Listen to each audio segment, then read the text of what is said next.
Hindu calendar में एकादशी का बहुत महत्व है। हर माह में 2 एकादशियां आती हैं। एकादशी पर भगवान विष्णु की पूजा का विशेष महत्व है, परंतु फाल्गुन माह में पड़ने वाली रंग भरी एकादशी के दिन भगवान विष्णु के साथ साथ भगवान शंकर की भी पूजा करने का विधान है। ओम नमः शिवाय। जय श्री कृष्णा।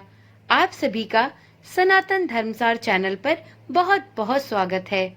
मित्रों, जैसा कि हम सभी जानते हैं कि अब शीघ्र ही रंग भरी एकादशी आने वाली है, जिसे हम आमलकी एकादशी के नाम से भी जानते हैं। मान्यता है कि इसी दिन भगवान शिव माता पार्वती के साथ पहली बार काशी गए थे, इसलिए इस एकादशी पर माता पार्वती और भगवान शिव की पूजा का विधान है। तो वीडियो में आगे जानते हैं कि इस वर्ष साल 2024 में रंग भरी एकादशी की शुभ तिथि क्या होने वाली है और इसका मुहूर्त क्या होगा। साथ में एकादशी के पारण का कौन सा समय शुभ होगा, कब पारण करें और ऐसा कौन सा विशेष उपाय है जिसे हमें इस वर्ष रंग भरी एकादशी के दिन जरूर करना चाहिए। तो फिर देर किस बात की, वीडियो को शुरू करते हैं। वाराणसी में रंगों का त्योहार रंग भरी एकादशी के नाम से जाना जाता है। यह त्योहार रंग भरी एकादशी के दिन से शुरू होता है और लगातार 6 दिनों तक चलता है। ऐसी मान्यता है कि इसी दिन भगवान शिव गौना के बाद पहली बार माँ गौरा को काशी लेकर आए थे। ऐसे में महादेव भक्तों ने माँ पार्वती का रंग बिरंगे फूलों से स्वागत किया और उन पर रंग बिरंगे फूलों की वर्षा की। इसलिए इस दिन भगवान शिव, बाबा काशी विश्वनाथ और माता पार्वती के भक्त अबीर और गुलाल से तथा रंग बिरंगे फूलों से होली खेलते हैं। इसलिए इसे रंग भरी एकादशी कहा जाता है। साथ में इस पर्व को आमलकी एकादशी के नाम से भी जाना जाता है। इस दिन आंवले के पेड़ के पूजन का विशेष महत्व है। आंवले के पेड़ के पूजन को साक्षात भगवान विष्णु का पूजन माना गया है।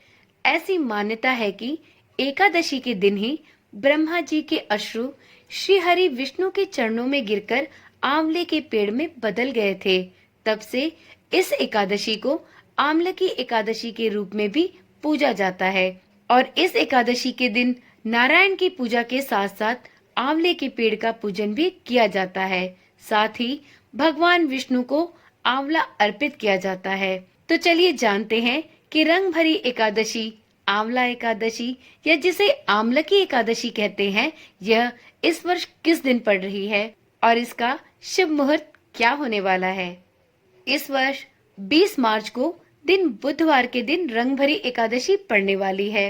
एकादशी तिथि का प्रारंभ होगा 20 मार्च 2024 को रात्रि 12:21 से। वहीं एकादशी तिथि का समापन होगा 21 मार्च 2024 को सुबह 2:22 पर। ऐसे में उदया तिथि को देखते हुए एकादशी की शुभ तिथि पड़ रही है 20 मार्च 2024 को। जैसा कि आप सभी जानते होंगे कि एकादशी व्रत में व्रत का पारण द्वादशी तिथि में हरिवासर की समाप्ति के बाद ही किया जाता है।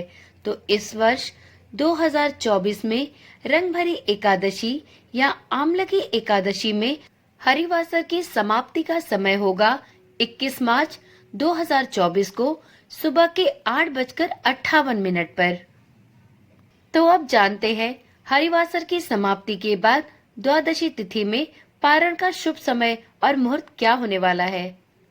इस एकादशी में 21 मार्च को द्वादशी तिथि में पारण का सही मुहूर्त होगा दोपहर में 1:43 से लेके 4:09 तक। तो हरिवासर की समाप्ति के बाद 21 मार्च को पारण का समय होगा दोपहर के 1:43 से लेके शाम के 4:09 तक। तो जो भी भक्त एकादशी का व्रत रखेंगे वो 21 मार्च को द्वादशी तिथि में हरिवासर की समाप्ति के बाद दोपहर के 1:43 से लेके शाम के 4:09 तक अपने एकादशी व्रत का पारण कर सकते हैं। तो चलिए अब जानते हैं रंग भरी एकादशी या आमलकी एकादशी की पूजा विधि। आमलकी एकादशी के दिन प्रातः स्नान करने के बाद स्वच्छ वस्त्र धारण करें और पूजा के लिए तैयार हो जाएं।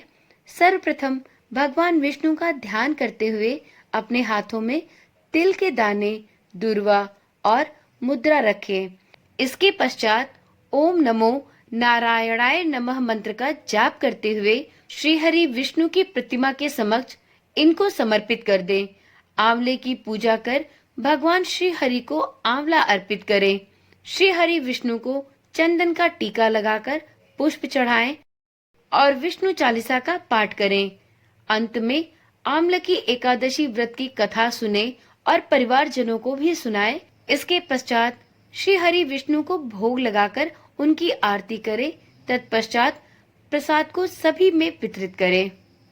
आमलकी एकादशी पर भगवान विष्णु के साथ साथ भगवान शिव की पूजा भी की जाती है। तो इस वर्ष रंगभरी एकादशी या आमलकी एकादशी के दिन भगवान शिव की पूजा भी अवश्य करें। शिव मंदिर में जाकर भगवान शिव का जलाभिषेक करें। फिर शिवलिंग पर अबीर, गुलाल, चंदन और बेलपत्र चढ़ाएं।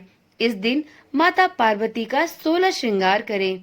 इसके बाद भगवान शिव और माता पार्वती को भोग लगाएं और शिव कथा का पाठ करें। वीडियो के अंत में जानते हैं वो विशेष काम जिसे आप सभी को रंगभरी एकादशी या आमलकी एकादशी के दिन अवश्य करना चाहिए। धार्मिक मान्यता है कि भगवान विष्णु को पीले रंग के फूल अति प्रिय हैं, इसलिए इस आमलकी एकादशी के दिन आप भी श्री हरि विष्णु को 21 पीले फूल चढ़ाएं। आप इन फूलों की माला बनाकर भी भगवान विष्णु को अर्पित कर सकते हैं। ऐसा करने से भगवान विष्णु की कृपा सभी भक्तों को प्राप्त होती है। ऐसी मान्यता है कि आमलकी एकादशी व्रत पर आपको आमलकी एकादशी कथा भी अवश्य सुननी चाहिए। जो भी भक्त या उपासक इस वर्ष आमलकी एकादशी का व्रत रखे, वह विष्णु पूजन और आंवले के पेड़ की पूजा के साथ ही आमलकी एकादशी व्रत कथा का श्रवण भी अवश्य करे। यदि वह ऐसा नहीं करते हैं तो ऐसा माना जाता है कि आपको आपकी पूजा का पुण्यफल प्राप्त नहीं होता। इस चैनल पर भी आमलकी एकादशी के दिन आमलकी एकादशी व्रत कथा डाली जाएगी। यदि आप भक्तगण इस कथा को सुनने के इच्छुक है तो इस चैनल को अभी से सब्सक्राइब कर ले, जिससे आने वाली एकादशी पर आमलकी एकादशी व्रत कथा आपको बिना किसी रुकावट के प्राप्त हो सके। साथ ही इसी प्रकार की ज्ञानवर्धक वीडियोस आपको आगे भी मिलती रहें। तो चलिए आज की वीडियो यहीं पर समाप्त करते हैं। फिर मिलते हैं एक नई वीडियो, एक नई जानकारी के साथ। तब तक के लिए ओम नमः शिवाय, जय श्री कृष्णा, राधे राधे।